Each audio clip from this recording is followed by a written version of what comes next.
नमस्कार, बात तो चुभेगी देख रहे हैं आप। मैं हूं आपके साथ पूजा। आज हम जिस गंभीर मसले पर बात कर रहे हैं वो मसला हमारे देश की संस्कृति से जुड़ा है, देश की आत्मा से जुड़ा है और वो मसला है गौवध को लेकर। जी हाँ, जब बात हो गाय की, उस गाय की जो करोड़ों भारतीयों की आस्था का हिस्सा है, तो जाहिर है बात और भी गहरी चुभेगी। अलीगढ़ की हालिया घटना ने फिर साबित कर दिया कि जब गाय को लेकर कोई अफवाह फैलती है तो सिर्फ माहौल ही हिंसक नहीं होता, बल्कि संविधान की आत्मा को भी झकझोर दी जाती है। लेकिन क्या हम भूल गए हैं कि इस मसले पर संविधान सभा में 75 साल पहले गंभीर बहस हो चुकी है। क्या हम ये नहीं देख पा रहे हैं कि तब भी गौवध को लेकर चिंता सिर्फ एक धर्म की नहीं थी, बल्कि हिंदू और मुसलमान दोनों पक्षों के सदस्यों ने मिलकर इस पर बात की थी। जब मामला गाय से जुड़ा हो और जब ये मसला सीधे सीधे देश की 80 से 85% सनातनी आबादी की संवेदनाओं से टकरा रहा हो, तो बात तो चुभेगी। लेकिन अगर हम इस चुभन से आंख चुराएंगे तो ना संविधान की भावना समझ पाएंगे, ना देश को सही दिशा दे पाएंगे। तो आइए आज की इस कड़वी सच्चाई के साथ झांकते हैं इतिहास की उस बहस में जो आज भी हमें रास्ता दिखा सकती है, अगर हम उसे सुनने का हौसला रखें। अलीगढ़ में गौवध की अफवाहों के बाद हुई हिंसा की ताजा घटना ने एक बार फिर ये सवाल खड़ा कर दिया कि क्या हम भी संवैधानिक दूरदर्शिता से दूर हैं?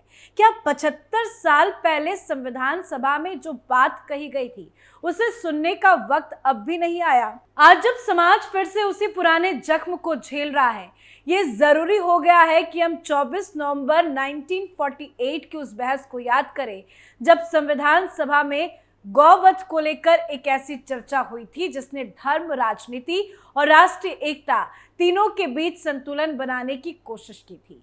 समय समय पर गौवध की इन घटनाओं के बीच में संविधान सभा की बहस को आज फिर से पढ़ना जरूरी है, क्योंकि वो सिर्फ कानूनी दस्तावेज नहीं बल्कि उस दौर के भारत की आत्मा के बारे में बताते हैं। जब बात गाय की हो तो ये आत्मा की गहराइयों से उतर जाता है। आज जिस गौवध को सांप्रदायिक मुद्दा मान लिया गया है वो दरअसल संविधान सभा में उस समय भी चर्चा का विषय था, और मजे की बात यह है कि इसकी वकालत केवल हिंदू प्रतिनिधियों ने ही नहीं की थी, बल्कि कई मुस्लिम सदस्यों ने भी गौवध पर पाबंदी की मांग की थी। संविधान सभा की कार्यवाही 24 नवंबर 1948 की है। उस दिन गौ रक्षा को मौलिक अधिकारों में शामिल करने की मांग उठी थी। बहस में हिस्सा लेते हुए जमाल मोहम्मद, जिन्हें मद्रास अब तमिलनाडु से चुना गया था, उन्होंने कहा कि मैं एक मुस्लिम हूं, लेकिन मेरी परवरिश ऐसी है कि मैंने कभी गाय को नुकसान नहीं पहुंचाया। मैं नहीं मानता कि मुस्लिमों को गाय काटने की छूट होनी चाहिए। ऐसे ही विचार कई अन्य मुस्लिम सदस्यों जैसे मोहम्मद इस्माइल और नजमुद्दीन ने भी रखे।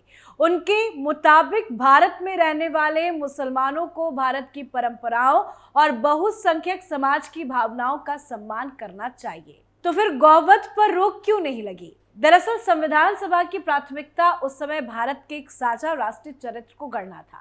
उन्हें डर था कि अगर गौवध पर तत्काल और कड़े प्रतिबंध लगाए गए तो ये धार्मिक स्वतंत्रता और अल्पसंख्यकों के अधिकारों से टकरा सकता है। इसीलिए गाय की रक्षा को मौलिक अधिकारों में शामिल करने की बजाय नीति निर्देशक तत्व, डायरेक्टिव प्रिंसिपल्स में डाल दिया गया। यानी राज्य प्रयास करेगा कि गाय की रक्षा हो, लेकिन ये कानूनी बाध्यता नहीं होगी। महात्मा गांधी का इस विषय पर रुख बेहद स्पष्ट था। वो कहते थे कि मेरे लिए गाय सिर्फ एक पशु नहीं है, वो भारतीय सभ्यता का प्रतीक है। अगर बहुमत चाहे तो गौवध पर रोक लगनी ही चाहिए। गांधी की सोच ये नहीं थी कि मुसलमान गौवध पर अड़े हुए हैं, बल्कि वो मानते थे कि ये सांस्कृतिक प्रश्न है, और अगर मुसलमान भारत में रहते हुए बहुसंख्यकों को इस भावना को स्वीकार करे तो ये आपसी विश्वास का सेतु बन सकता। अगर कोई सोचता है कि गौवध पर बहस केवल धार्मिक भावना तक सीमित है तो उसे भारत में पिछले 100 साल की सांप्रदायिक हिंसा का इतिहास देखना चाहिए। डॉक्टर एसपी मुखर्जी से लेकर एस्ले टेलिस, गैरी जेफरसन जैसे पश्चिमी शोधकर्ताओं तक सभी मानते हैं कि भारत में जो सबसे ज्यादा हिंसा हुई है वो गाय की हत्या उसके अफवाहों को लेकर हुई है। 1920 के दशक से लेकर 1947 के दंगों तक और फिर आजादी के बाद भी गौवध से जुड़ी अफवाहें ही कई हजार जानों का कारण बनी हुई हैं। भारत विभाजन की वैचारिक बहसों में भी गाय की हत्या पर कांग्रेस की सख्ती और मुस्लिम लीग का विरोध एक बड़ा कारण था। जिन्ना और मुस्लिम लीग ये कहते रहे कि अगर भारत इस्लामी परंपरा के खिलाफ जाकर गौवध पर रोक लगाता है तो मुसलमानों को अलग राष्ट्र की जरूरत है। वहीं कांग्रेस और गांधी चाहते थे कि मुसलमान भारत में रहे लेकिन इस भावना का सम्मान करें। आज अगर हम गौवध को सिर्फ एक धार्मिक या राजनीतिक मुद्दे समझते हैं तो हम इतिहास से आंखें मूंद रहे हैं। गौवध पर पाबंदी की मांग केवल धार्मिक भावना नहीं थी, ये राष्ट्रीय एकता, सांस्कृतिक समझदारी और संवैधानिक समरता की मांग थी। और दुर्भाग्य यह है कि संविधान सभा में जो मुस्लिम सदस्य गाय की रक्षा के लिए खड़े थे उनकी बात को आज की राजनीति में भुला दिया गया है। अगर हम वाकई में सांप्रदायिक तनाव से ऊपर उठना चाहते हैं तो जरूरी है कि हम उन ऐतिहासिक आवाजों को सुने जिन्होंने अपने धर्म की सीमाओं से बाहर निकलकर भारत की एकता के लिए खड़े होने की हिम्मत की थी। 24 नवंबर 1948 का दिन भारत की संवैधानिक यात्रा का एक महत्वपूर्ण लेकिन अक्सर भुला दिया गया मोड़ है। इस दिन संविधान सभा में एक ऐसा मुद्दा उठा जिसने बीते 100 सालों में हजारों जानें ले ली, समाज को बांटा गया और राजनीति को लगातार उकसाया गया। गौवध का प्रश्न, ये बहस किसी धार्मिक संगठन ने नहीं, कांग्रेस पार्टी के सदस्य ठाकुरदास भार्गव के एक प्रस्ताव से शुरू हुई। उन्होंने मांग की कि संविधान में गौवध पर स्पष्ट और सख्त प्रतिबंध होना चाहिए, लेकिन ये कोई धर्म विशेष बनाम धर्म विशेष की बहस नहीं थी।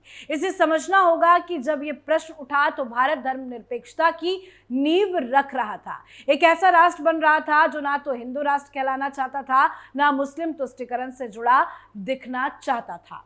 और ठीक इसी कारणवश इस बहस की सबसे दिलचस्प बात थी मुस्लिम सदस्यों का गौवध पर प्रतिबंध का समर्थन करना। बहस के दौरान जहीर उल हसन लारी और सैयद मोहम्मद सादुल्लाह जैसे मुस्लिम सदस्य खड़े हुए। ये वो लोग थे जिन्हें संविधान सभा में मुसलमानों के हितों की रक्षा के लिए चुना गया था, लेकिन इन दोनों ने धार्मिक कट्टरता की राजनीति को पीछे छोड़कर सामाजिक सौहार्द को चुना। सैयद मोहम्मद सादुल्लाह, जो असम के मुख्यमंत्री भी रह चुके थे, उन्होंने सभा में कहा था कि गाय सिर्फ एक पशु नहीं है, ये करोड़ों भारतीयों की आस्था का प्रतीक है। मुसलमानों को चाहिए कि वो इस भावना का सम्मान करें। जहीर उल हसन लारी ने स्पष्ट शब्दों में कहा कि भारत को अगर स्थायी शांति चाहिए तो गौवध पर प्रतिबंध आवश्यक है। उनके मुताबिक धार्मिक स्वतंत्रता का मतलब ये नहीं है कि किसी और की आस्था का अपमान किया जाए। इन दोनों भाषणों में कहीं कोई दबाव, कोई राजनीतिक मजबूरी नहीं थी। ये भारत को एक साझा राष्ट्र के रूप में गढ़ने की उस समय की ईमानदार कोशिश थी, एक ऐसी कोशिश जो आज दुर्लभ है। तो सवाल यही है कि तो फिर प्रतिबंध क्यों नहीं लगा? दरअसल भारत उस समय एक नया राष्ट्र था, बंटवारे के जख्म अभी ताजा थे, देश की राजनीतिक एक संतुलन साध रही थी, कट्टर ना दिखने की जरूरत और बहुसंख्यक आस्था का सम्मान, दोनों एक साथ। इस संतुलन ने ही ये तय किया कि गौवध पर सख्त कानूनी प्रतिबंध लगाने की बजाय इसे संविधान के नीति निर्देशकों तत्वों में शामिल किया जाएगा। और इसी तरह अनुच्छेद 48 अस्तित्व में आया, जिसमें लिखा गया कि राज्य ऐसे कदम उठाए जिससे गायों, बैलों और बछड़ों की हत्या ना हो। पर याद रखें, ये नीति निर्देश है, ना कि बाध्यकारी कानून। चूंकि केंद्र ने इसे नीति स्तर पर छोड़ा, हर राज्य ने इस पर अपनी अपनी नीतियां बनाई, कहीं पूरी तरह प्रतिबंध, कहीं आंशिक और कहीं कोई स्पष्टता नहीं। यह असमानता ही आज की सांप्रदायिक राजनीति और हिंसा की जमीन बनती है। अगर 1948 में ही राष्ट्र स्तर पर इस मुद्दे का समाधान कर लिया गया होता तो संभव है कि अयोध्या से लेकर अखलाक तक और अलीगढ़ से लेकर बुलंदशहर तक कई दर्दनाक घटनाएं टल जाती, हजारों जानें बच जाती। प्रोफेसर तहीर मसूद जैसे मुस्लिम संविधान विशेषज्ञ मानते हैं कि भारत में गौवध से जुड़ी अफवाहें और घटनाएं सांप्रदायिक दंगों की सबसे बड़ी वजह रही है। चाहे वो 1893 का दबंगई दंगा हो, 1946 के नोआखाली नरसंहार हो या आजादी के बाद के घटनाक्रम, गाय बहाना बनी और इंसानों का खून बहा। इस ऐतिहासिक अनुभव ने शायद संविधान सभा के मुस्लिम सदस्यों को आगाह कर दिया था और तभी उन्होंने संविधान प्रतिबंध की वकालत भी की। तो आज जब भारत डिजिटल हो रहा है, तकनीकी छलांग लगा रहे हैं, तब भी गौवध जैसे मुद्दे से जुड़ी हिंसा की खबरें सामने आती है। यह बताता है कि हमने इतिहास से सबक नहीं लिया। अगर उस समय राजनीतिक साहस दिखाया गया होता तो आज कानून की स्पष्टता होती और सामाजिक कटुता की जगह भरोसे की भावना होती। गौवध कोई केवल धार्मिक या भावनात्मक मामला नहीं है, ये भारत की सामाजिक शांति, संवैधानिक दूरदर्शिता और राजनीतिक ईमानदारी का सवाल है। संविधान सभा में जो मुस्लिम प्रतिनिधि थे, उन्होंने ये बात समझी, लेकिन शायद देश की राजनीति उस समय तैयार नहीं थी। आज जबकि हम बात को धार्मिक कटघरे में खड़े करने की आदत डाल चुके हैं, जरूरत है कि हमें पीछे मुड़कर उस ऐतिहासिक दिन को देखें, 24 नवंबर 1948, और उन आवाजों को फिर से सुने जो कहते थे भारत को एकजुट रखना है तो गौवध पर निर्णय लेना ही होगा। तो फैसला जनता का है, जनता को यह फैसला करना होगा कि गौवध पर क्या फैसला लेना है। और आए दिन जिस तरह से इस तरह की हत्या, निर्मम हत्या की खबरें सामने आती है, उसके खिलाफ आवाज भी उठाना होगा। तो आपकी क्या राय है, कमेंट करके लिखिएगा। देखते रहिए कैपिटल टीवी। नमस्कार।